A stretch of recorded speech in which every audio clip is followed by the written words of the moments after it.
స్తుతింతును నిన్ను స్తుతింతును నా జీవితమంతా స్తుతింతును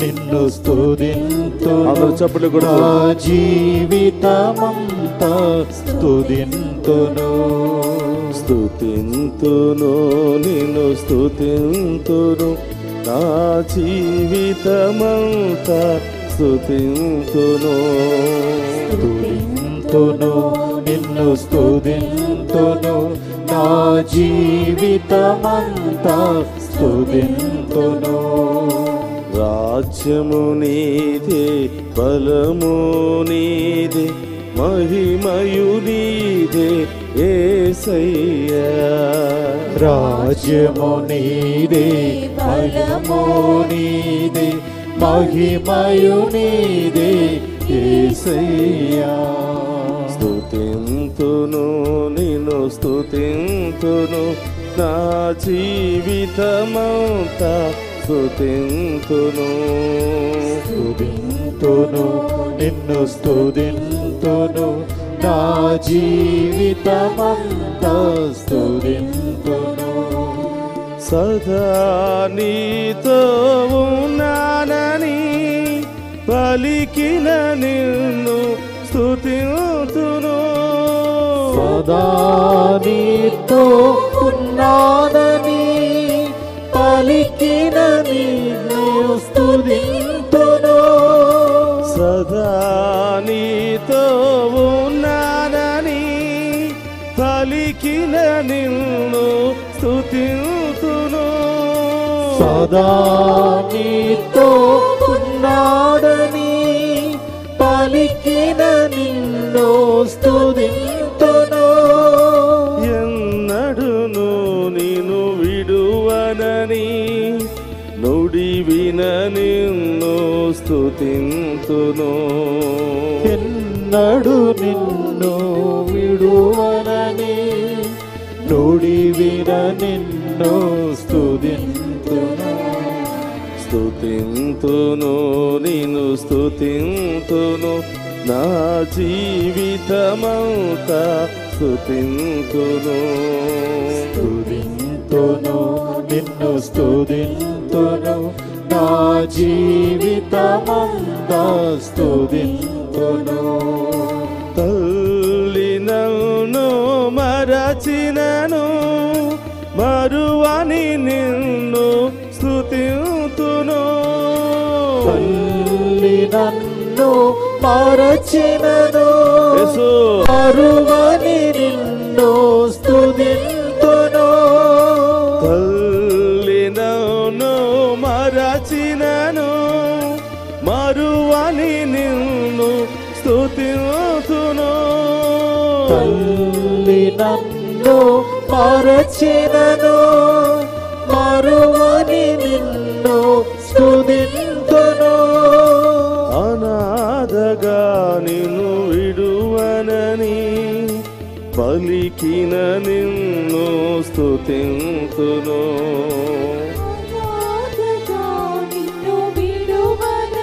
యేసు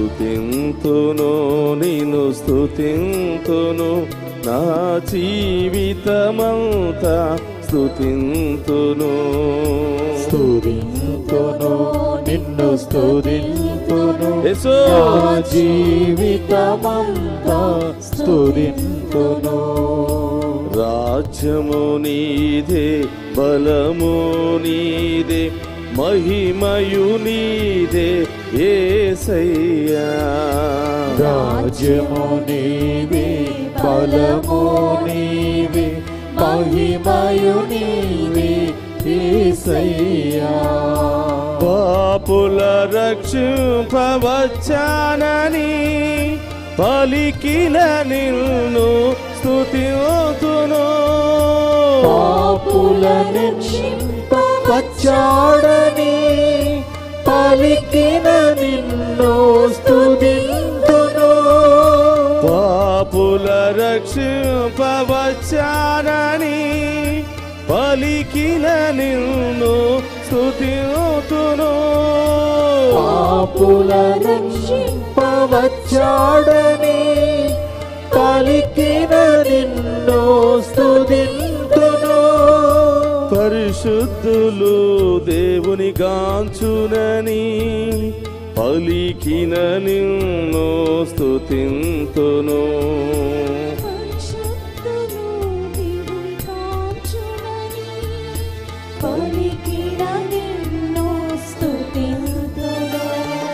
స్తుతింతును నిన్ను స్తుతింతును నా జీవితమంతా స్తుతింతును. అది కూడా చప్పట్లు కొడుతూ స్తుతింతును నా జీవితమంతా స్తుతింతును. రాజ్యము నీదే, బలము నీదే, మహిమయు నీదే యేసయ్యా. రాజ్యము నీవే, బలము నీవే, మహిమయు నీవే యేసయ్యా.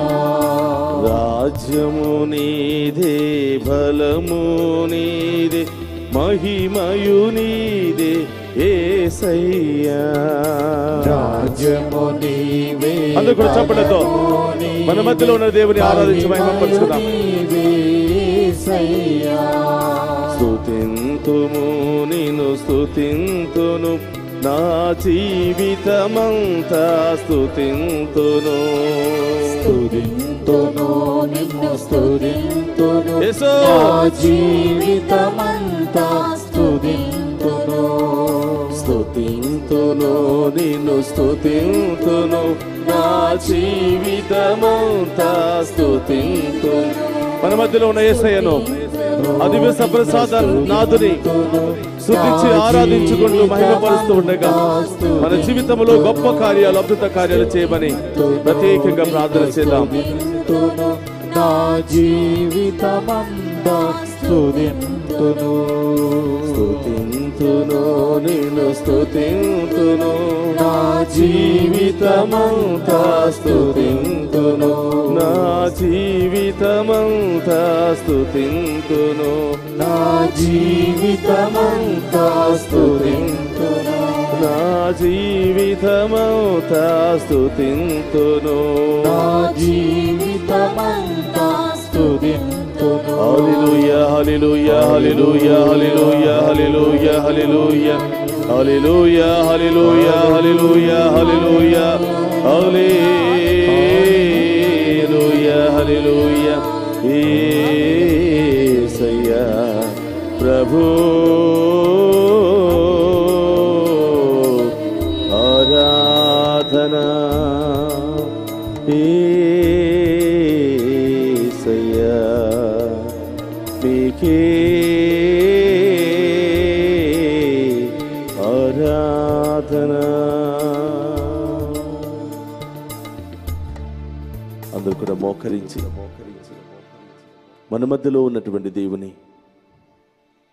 మనందరినీ దీవించి కాచి కాపాడడానికి సిద్ధముగా ఉన్నటువంటి దేవుని మనసారా ఆరాధిస్తూ మహిమపరుచుకుని, ప్రభా మీ ద్వారానే సమస్తము సాధ్యమని ఆ దేవుని యొక్క దీవెల కోసం అడిగి వేడుకుందాం.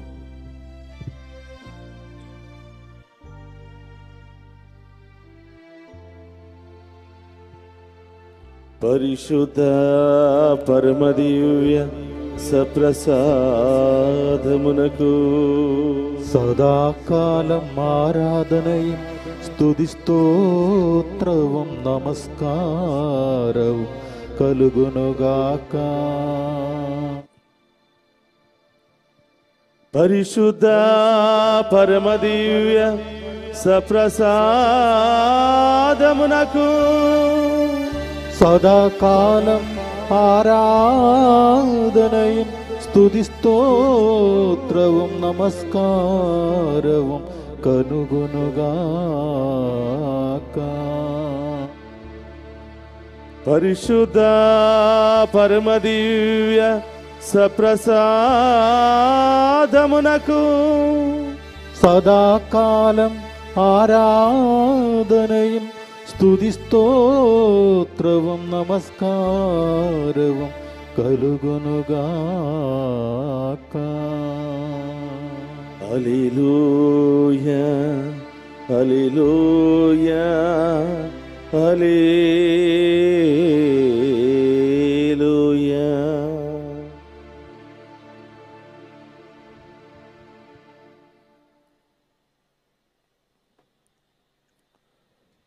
క్రీస్తునాథుని యందు ప్రియ సహోదరి సహోదరులారా, అందరూ కూడా కొన్ని నిమిషాల పాటు కూర్చుని ఆ దివ్య సప్రసాద దేవుడు ఈరోజు మనతో ఏం మాట్లాడుతున్నాడో మనసు విప్పి ఆలకిద్దాం. లూకా శుభవార్త 22వ అధ్యాయము 40వ వచనంలో ఒక సన్నివేశాన్ని మనం చూస్తూ ఉన్నాం. మీరు శోధనలకు గురి కాకుండాటకై ప్రార్థన చెయ్యండి అని. ప్రపంచమంతా కూడా ఈరోజు ఇదిగో భయంకరమైనటువంటి ఈ శోధన నుండి విడుదల పొందుకోవడానికి మనం ప్రార్థన చేస్తూ ఉన్నాం. మన కుటుంబంలో వచ్చే శోధనలు, మన జీవితంలో వచ్చే శోధనలు, మన ఇరుగు పొరుగు వారి ద్వారా వచ్చే శోధనలు అన్నిటిని కూడా జయించడానికి, అవి రాకుండా, అవి మనల్ని చేరకుండా ఉండటానికి ప్రార్థన చేయండి అని దేవుడు మనందరికీ ఒక గొప్ప అభయం ఇస్తూ ఉన్నాడు. క్రీస్తునాథుని యందు ప్రియ సహోదరి సహోదరులారా, సమస్యలు వచ్చినప్పుడు, బాధలు వచ్చినప్పుడు దేవుని దగ్గరికి వెళ్ళేవాడు ధన్యుడు. యేసు ప్రభు జీవితంలో కూడా సమస్య వచ్చింది, బాధలు కలిగాయి, ఆటంకాలతో హృదయ వేదనతో బాధపడుతూ ఉన్నాడు. ఏమిటి ఆ సమస్య అంటే, ఇప్పటి వరకు ప్రజల మధ్యలో ఉంటూ ప్రజల కోసం జీవించినటువంటి ఆయన మీద అనేకమైనటువంటి నేరాలు మోపి ఆయనను చంపడానికి ప్రయత్నం చేస్తూ ఉన్నారు. ఆయన చేత మేలులు, అద్భుతాలు, ప్రార్థనలు చేపించుకున్న వారు ఎంతెంతో మంది ఉన్నారు. ఒకవైపు దావీదు కుమారా హోసానా అని చప్పట్లు కొట్టిన వాళ్ళు ఉన్నారు. అయ్యా, పరలోకములో నుండి దిగి వచ్చినటువంటి దేవుడవు నీవే అని, ప్రవక్తవు నీవే అని, మారు రూపములో మా మధ్యలో అవతరించినటువంటి మెస్సయ్య నీవే అని పలికినటువంటి వ్యక్తులు ఆయనను అమ్మేశారు. ఎన్ని సమస్యలు వచ్చినా, కష్టాలు వచ్చినా నేను ఎల్లప్పుడూ నీతోనే ఉంటానని పలికినటువంటి తన శిష్యుడే ఆయన్ను అమ్మివేశాడు. 30 వెండి నాణాలకు బలహీనుడైపోయి అమ్మివేసి శత్రువులకు పట్టిస్తూ ఉన్నాడు. ఇది ముందుగానే గమనించినటువంటి యేసు ప్రభు తన శిష్యులను తీసుకుని తన బాధను తనలోనే దిగమింగుకుని ఒలీవు కొండకు వెళుతూ ఉన్నాడు. ఒక్కొక్కసారి ప్రియ సహోదరి సహోదరులారా, మన జీవితంలో కూడా కష్టాలు, సమస్యలు వస్తూ ఉంటాయి. అవసరాలు ఉన్నప్పుడు, అందుబాటులో ఉన్నప్పుడు, వారికి ఉపయోగపడినప్పుడు నీవే మాకు దేవుడవు అని చెప్తూ ఉంటారు. అన్నీ అయిపోయిన తర్వాత, అన్నీ మనం కోల్పోయిన తర్వాత అవసరం కోసం వెళ్ళి అడిగితే నీవెవరువో మాకు తెలియదు అంటారు. లేదా వాళ్ళకి అనుకూలంగా మనం జీవించినప్పుడు, అనుకూలంగా మనం ప్రవర్తించినప్పుడు లేనిపోని అభండాలు మోపి ఇలాంటి వారు, అలాంటి వారు అని మన మీద ముద్ర వేసి ఏలెత్తి చూపిస్తూ ఉంటారు. ప్రియ సహోదరి సహోదరులారా, ఇతరులను క్రిటిసైజ్ చేయటం, ఇతరులను దూషించటం చాలా ఈజీ. అందరికి కూడా it's very very easy. It's very easy to criticise everybody. It's very easy to say bad about others. It's very easy to criticise the whole world. కానీ దానిలో గొప్పతనం కాదు కానీ మనల్ని మనం దూషించుకున్నప్పుడు, మన యొక్క ప్రవర్తనను, మన యొక్క నడవడికను, మన యొక్క జీవిత విధానాన్ని దూషించుకున్నప్పుడు ముందుకు వెళ్ళటానికి ఒక మార్గం. తప్పుల నుండి, పొరపాట్ల నుండి వైదొలిగి మనల్ని మనం సరిదిద్దుకొని, కత్తిరించుకొని సన్మార్గంలో నడవటానికి ఒక గొప్ప అవకాశం ఉంటుంది. అంతేకాని ఎక్కడో ఉన్నటువంటి వ్యక్తుల గురించి మనం మాట్లాడుకోవటం ద్వారా సమయం వేస్ట్, వృధా, మరి ఆ ఎనర్జీ వేస్ట్. కాబట్టి ఈరోజు ప్రియ సహోదరులారా, యేసు ప్రభుతోనే ఉంటూ యేసు ప్రభుతోనే తింటూ నీవే రక్షకుడు అని పలికినటువంటి వ్యక్తులు యేసు ప్రభుని దుండగులకు అప్పచెప్తున్నారు, అమ్మేస్తూ ఉన్నారు, మోసం చేస్తూ ఉన్నారు. చాలాసార్లు మనం శత్రువులు మనల్ని మోసం చేసినా అంతగా బాధ అనిపించదు కానీ మనం ఎంతగానో ప్రేమించి మనం ఎంతగానో నమ్మినటువంటి వ్యక్తులు మోసం చేస్తే అది హృదయానికి చాలా బాధ కలుగుతుంటుంది. అది మరిచిపోలేనటువంటి సంఘటనగా మారుతుంటుంది. జీవితం మీదే విరక్తి పుడుతూ ఉంటుంది. అలాంటి సంఘటన ఈరోజు యేసు ప్రభు జీవితంలో మనం చూస్తూ ఉన్నాం. తనతో ఉంటూ తనతో తిన్నవారే ఆయనను శత్రువులకు అప్పగించి అమ్మేస్తే ఆయన ఎవరికి చెప్పుకోవాలో తెలియక అర్ధరాత్రి అక్కడున్నటువంటి శిష్యులను తీసుకొని ఒలీవు కొండకు వెళ్ళి ప్రార్థన చేస్తూ ఉన్నాడు. ఎలా ప్రార్థన చేస్తున్నాడంటే మోకరించి హృదయ వేదనగా చేసుకుని ఎంతో బాధతో ఏడుస్తూ, అయ్యా ఏం పాపం చేశాను నేను, వీళ్ళని రక్షించడమే ఓ పాపమా, వీళ్ళ కోసం ఈ లోకానికి రావటమే పాపమా, పుట్టిన దగ్గర నుంచి ఇప్పటి వరకు సమస్యలు. పుట్టినప్పుడు నన్ను ఐగుప్తు నుండి యెరూషలేము నుండి ఐగుప్తునకు ఇలా తిప్పి చిన్నప్పటి నుంచే మా అమ్మ గర్భంలో పడిన దగ్గర నుంచే నాకు కష్టాలు, ఇప్పుడు కూడా ఈ కష్టాలు తప్పవా, నేను ఏం పాపం చేశాను, ఏం అన్యాయం చేశానని ఏడుస్తూ ఎక్కి ఏడుస్తూ హృదయ వేదనతో ఏడుస్తూ ఆయన ప్రార్థన చేస్తూ అంటున్నాడు, తండ్రి నీ చిత్తమైతే ఈ సమస్యను తొలగించు, నీ చిత్తమైతే ఈ భయంకరమైనటువంటి సమస్యను తొలగించు, అయినా నీ చిత్తమే తండ్రి, నా చిత్తము కాదు అని అతని చెమట కూడా రక్తపు బిందుల రూపంలో బయటకు వస్తూ ఈ విధంగా హృదయ వేదనతో ఏడుస్తూ ప్రార్థన చేస్తున్నాడు. సహోదరులారా, కష్టాలు వచ్చినప్పుడు, సమస్యలు వచ్చినప్పుడు మనం ఏం చేస్తామంటే ఎవరైనా మనల్ని మాట అన్నా, ఏదైనా కొట్టినా తిట్టినా వాళ్ళ మీదకి 10 మందిని వేసుకుని వెళ్ళి తిడుతూ ఉంటాం. కానీ యేసు ప్రభు సైలెంట్గా ఆ ప్రాంతంను వదిలి ఒలీవు కొండ దగ్గరికి వెళ్ళి మోకరించి ప్రార్థన చేస్తూ ఆయన ఇతరులు కూడా చెప్తున్నాడు, ఇదిగో ఇప్పటి వరకు మీతో ఉన్నాను కదా, మీకోసం ప్రార్థన చేశాను కదా, మీ మధ్యలో అద్భుతాలు చేశాను కదా, మెలకువతో ఉండి ప్రార్థన చేయండి. శోధనలు జయించాలి అంటే, సమస్యలను జయించాలి అంటే, ఆటంకాలను తిప్పికొట్టాలి అంటే అది ప్రార్థన ద్వారా మాత్రమే అని ప్రార్థన చేయండి అని చెప్పి మళ్ళీ అల్లంత దూరంలోనికి వెళ్ళి ఆయన ప్రార్థన చేయటం, ఎక్కి వేడవటం మనం చూస్తూ ఉన్నాం. తిరిగి వచ్చి మరి చూసినప్పుడు శిష్యులు నిద్రపోతూ ఉంటే ఆయన మళ్ళీ లేపి 1 గంట అయినా కూడా మీరు మెలకువగా ఉండి ప్రార్థన చేయలేకపోతున్నారా?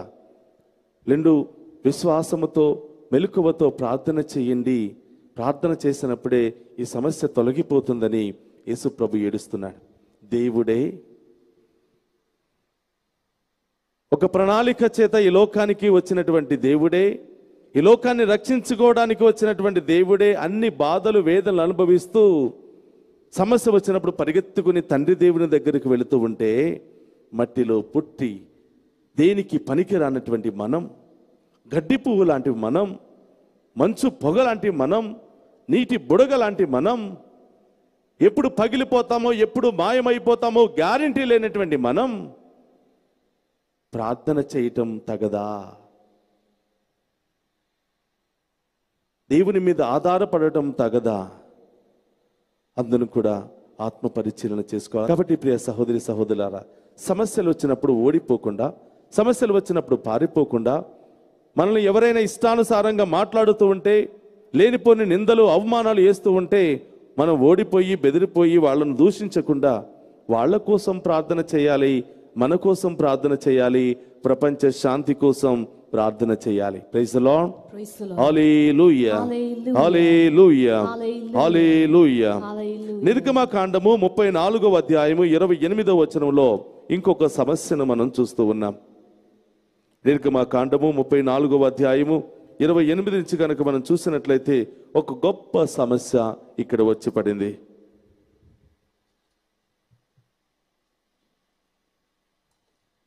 Praise the lord. Hallelujah, hallelujah. ఏమిటి ఆ సమస్య అంటే, ఫరో రాజు నాయకత్వంలో, ఫరో రాజు బానిసపు సంఖ్యల నుండి ఈ యొక్క ఇశ్రాయేలు ప్రజలను విడిపించుకు రావడానికి దేవుడు ఏర్పాటు చేసుకున్నటువంటి ఒక వ్యక్తి మోషే. ఈ మోషే నాయకత్వంలో ఈ ఫరో రాజు దగ్గర నుంచి ఇశ్రాయేలు ప్రజలను విడిపించుకుని వాగ్దాన భూమికి నడిపిస్తున్నటువంటి సమయంలో ప్రజలలో కొన్ని సమస్యలు తలెత్తాయి. తాగడానికి నీళ్లు లేవని, తినడానికి తిండి లేదని, ఉండటానికి స్థలం లేదని, ఈ విధంగా అనేకమైనటువంటి సమస్యలు తల ఎత్తినప్పుడు, ఆ సమస్యలు తీరినప్పుడు ఈ యొక్క ప్రజలందరూ కూడా మోషే మీద తిరగబడ్డారు. మోషే నాయకత్వం మీద తిరగబడ్డారు. మోషే అధికారం మీద తిరగబడ్డారు. అనవసరంగా అక్కడి నుంచి తీసుకుని వచ్చాడు. ఇక్కడ తిండి తిప్పలు లేకుండా మాడి అలమటిస్తూ ఉన్నామని ఆయన మీద ఎదురు తిరిగి ఆయన మీద దండయాత్ర చేయడానికి ప్రయత్నించారు. మోషే చాలా బాధపడ్డాడు. అయ్యో, అక్కడ బానిసత్వంతో తినటానికి తిండి లేక ఎంతో వేదనతో బాధపడుతున్న వారి మీద దేవుడు కరుణించి వాగ్దాన భూమికి నడిపిస్తూ ఉంటే, పాలు తేనె ప్రవేశించు వాగ్దాన భూమికి నడిపిస్తూ ఉంటే వీరు నా మీదే తిరుగుబడ్డారు, దేవుణ్ణే దూషిస్తూ ఉన్నారని బాధపడి ఆ సమస్యను పరిష్కరించడం కోసం పరలోకానికి చేతుల పైకి లేపి ప్రార్థన చేసినప్పుడు, కర్రతో రాతిని కొట్టినప్పుడు జీవజలాలు ప్రవశించాయి. పరలోకము నుండి మన్నాను దేవుడు కురిపించాడు. పూరేడు పక్షుల ద్వారా మాంసాన్ని ఇచ్చాడు. ఇలా ఎన్ని ఇచ్చినా కూడా ప్రజలు ఏదో ఒక ఫిర్యాదు చేస్తూనే ఉన్నారు, ఏదో ఒక కంప్లైంట్ చేస్తూనే ఉన్నారు. అది సరిలేదు, ఇది సరిలేదని ఏదో ఒకటి సాకులు చెబుతూనే ఉన్నారు. ఈయనను ఎందుకు మనం అనుసరించాలి, ఈయనతో మనం ఎందుకు నడవాలి, ఈయన మాట మనం ఎందుకు వినాలి అని గర్వంతో ఆయన మీద తిరగబడ్డారు. 6 లక్షలకు పైగా ఇశ్రాయేలు ప్రజలు ఒకే ఒక వ్యక్తి మీద తిరుగుబడుతుంటే ఆయన అక్కడి నుంచి వెళ్ళి ఎక్కడికి వెళుతున్నాడంటే, సమస్య వచ్చింది కదా అని వెనక్కి తిరిగి పారిపోకుండా దేవుని దగ్గరికి పరిగెత్తుతూ ఉన్నాడు. ఈ సమస్యకు పరిష్కారం నీవే ఇవ్వాలి అని, ఇది మీకు మాత్రమే సాధ్యమని, నీవే తీసుకుని వచ్చావు, నీవే పరిష్కార మార్గాన్ని ఇవ్వమని మోషే దేవుని దగ్గరికి పరిగెత్తుతున్నాడు. ఏకాంతముగా కొండ మీదకు వెళ్ళి 40 రోజులు 40 రాత్రులు ఉపవాస ప్రార్థనలు చేసి 10 ఆజ్ఞల పలకాన్ని తీసుకుని మళ్ళీ ప్రజల మధ్యలోనికి వస్తూ ఉన్నాడు. ప్రియ సహోదరులారా, సమస్యలు వచ్చినప్పుడు దేవుని దగ్గరికి పరిగెత్తడం నేర్చుకోవాలి. బాధలు, ఇబ్బందులు, అవమానాలు వచ్చినప్పుడు దేవుని దగ్గరికి పరిగెత్తుకుని వెళ్ళటం నేర్చుకోవాలి. మనుషుల దగ్గరికి పరిగెత్తుకుని వెళితే కోపతాపాలు, పంతాలు, పట్టింపులతో జీవితం అంతా కూడా అక్కడే ఆగిపోతూ ఉంది. కాబట్టి ఈరోజు ప్రియ సహోదరులారా, మోషే కూడా దేవుని దగ్గరికి పరిగెత్తుకుని వెళ్ళి 10 ఆజ్ఞల ద్వారా ఆ ప్రజలకు మరొక మార్గాన్ని చూపిస్తూ ఉన్నాడు. 10 ఆజ్ఞల ద్వారా వారి జీవితాన్ని మరొకసారి సరిదిద్దుతూ ఉన్నాడు.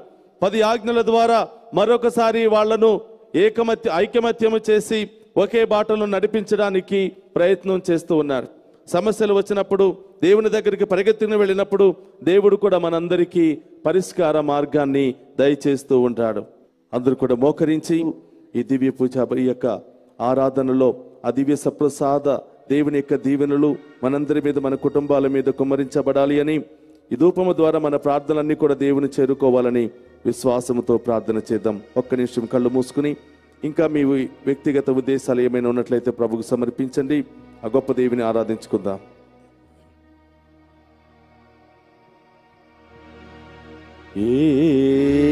ఏలినవారు మీతో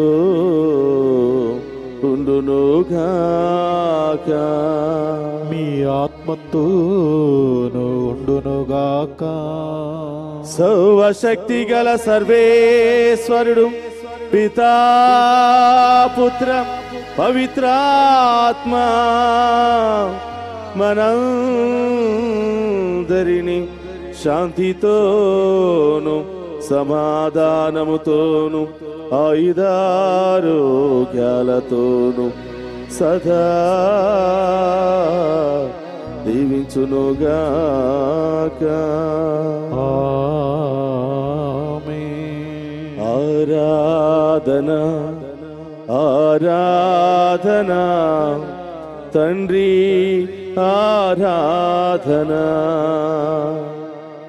ఆరాధనా ఆరాధనా తండ్రికి ఆరాధనా. ఆరాధనా ఆరాధనా యేసయ్య ఆరాధనా. ఆరాధనా ఆరాధనా యేసయ్య ఆరాధనా.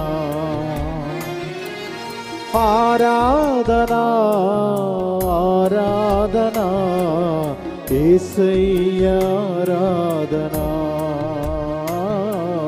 యేసయ్య ఆరాధనా. ఆరాధనా ఆరాధనా పరిశుద్ధుని ఆరాధనా. ఆరాధనా ఆరాధనా పరిశుద్ధుని ఆరాధనా. ఆరాధనా ఆరాధనా పరిశుద్ధుని ఆరాధనా. పరిశుద్ధుని ఆరాధనా. పరిశుద్ధుని ఆరాధనా. పరిశుద్ధుని ఆరాధనా.